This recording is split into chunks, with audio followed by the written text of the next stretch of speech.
God bless you, everybody. I'm not going to be before you long.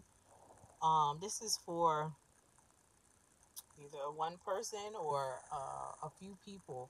I don't know, but I know that God is going to lead whoever this is for to this message because He wouldn't have me do it for no reason. So I just I just want to put this out here to encourage whoever this is for. So this is for someone who has had a HIV diagnosis. I don't know if they've been living with this diagnosis for a while. I don't know if they're newly diagnosed or what happened. But God is saying that you are feeling like you don't have like you're feeling like you have been given a death sentence. You're feeling like there's nothing left to live for. You're feeling like even though you know that you can live a very long life, with HIV, that it's not like back in the day where you got a diagnosis and you were gone in less than a year.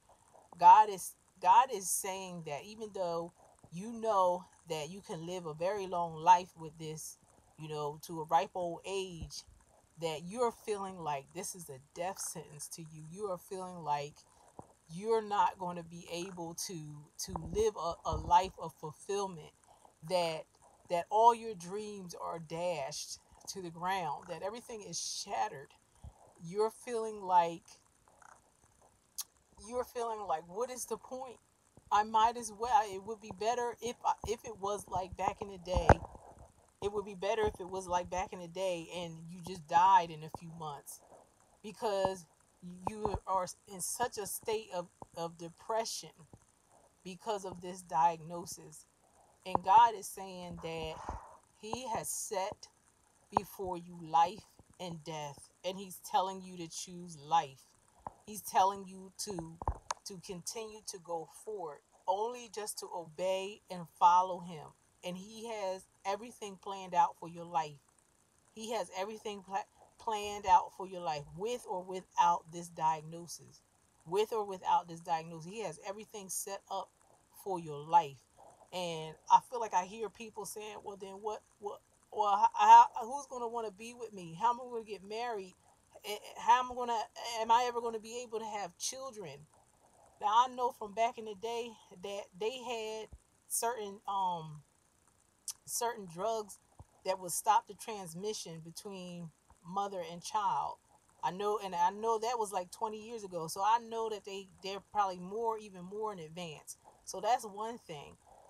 But also the fact that, okay, well, who's going to want to be with me? You don't have to worry about that, because God, all you need is that one person that God has selected for you. And if God has someone selected for you, they're going to accept. They're going to accept this. For other people, this might be like, oh, mind boggling, but they're going to accept the fact that you have this diagnosis. They're going to accept that because they're going to be from God. They're going to be from God. That God's going to say, this is your wife, this is your husband, and they're going to accept that. Okay, so um God has everything planned. God has everything planned. And so the the proclivity to choose death because you've been given this diagnosis, and by choosing death, I don't necessarily mean suicide. I mean, well, my life is going to be a hot mess because of this diagnosis. So then I'm not going to take care of myself. I'm going to I'm just going to do things to bring me down. I'm going to turn to drugs. I'm going to turn to drinking. I'm going to turn to whatever it is just to escape the reality in which I'm living in. And God is saying, He's telling you to choose life. He's telling you to choose Him. He's telling you to because I always say this. There's always um the two options you have when things don't go right in your life. You either gonna turn to the world or you gonna turn to God. And God is saying, turn to Him. Turn to Him. You go to Him with with with your whole heart broken, and you just say, God, I don't, I'm broken inside because of this diagnosis. What do I do?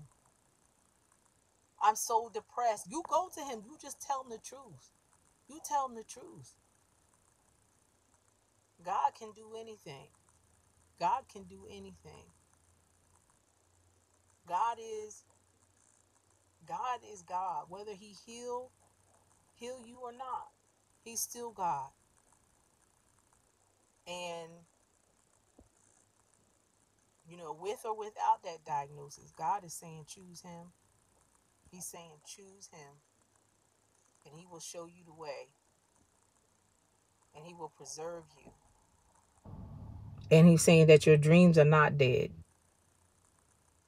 And the things that, he's told you or promised you, they still gonna come to pass. And if God has not, if you are a person and you haven't heard from you've never heard the voice of God, and you never heard God speak to you, or nobody's ever prophesied over you, then start asking him to show you a glimpse of your future. I remember one day I was so upset about a family member of mine, and my heart was just broken. And it was just like I seen, what I seen in front of me was so horrible that I needed God to show me a glimpse of my future to be able to get through the situation. And so that's my recommendation for you, is to believe that God speaks, and he's speaking right through this video to you right now. But my recommendation to you is to, like I said, believe that God speaks, but also to go to him and ask him for a glimpse of your future, because you're looking at it right now and you see darkness, you see death, and you feel it's like it's not nothing is going to happen for you. Ask God to just show you a glimpse, to show you a glimpse of your future, and what things are going to be like for you if you believe him, and if you trust in him, and if you follow after him. If he tell you go right, you go right. If he tell you go straight, go straight.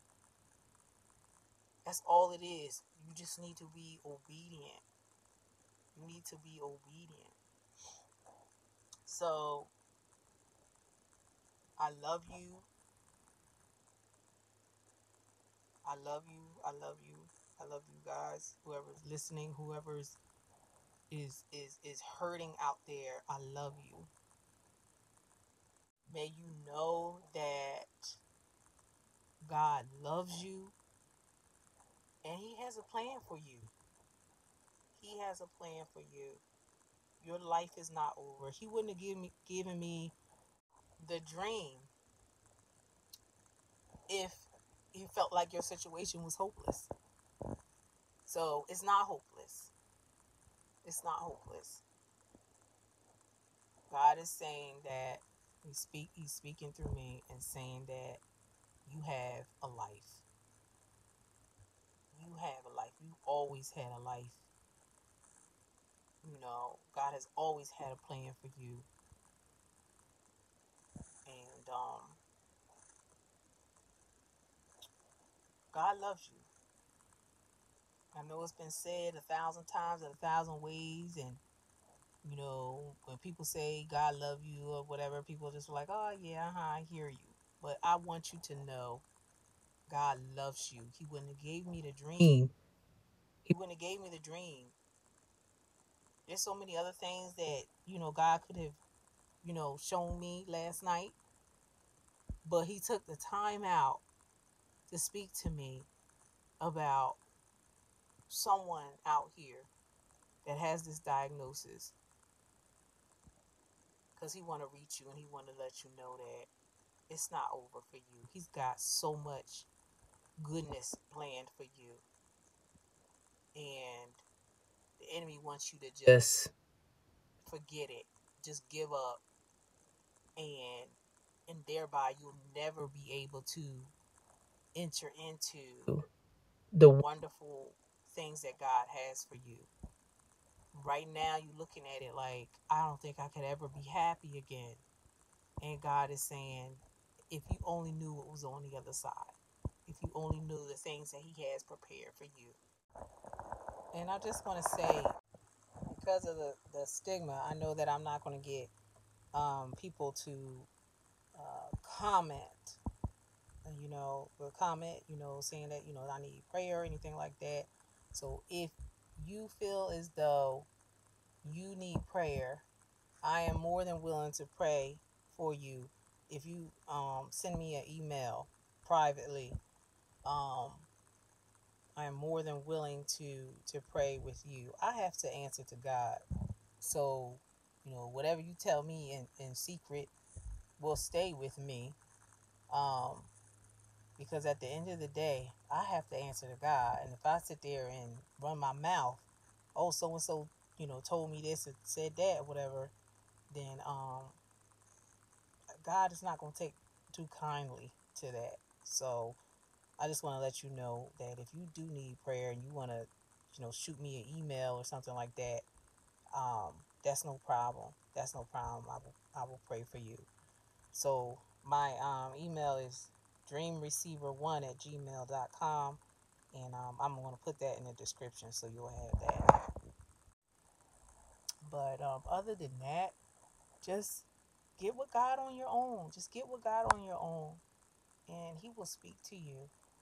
He will definitely speak to you. He loves you, and He wants the best for His children.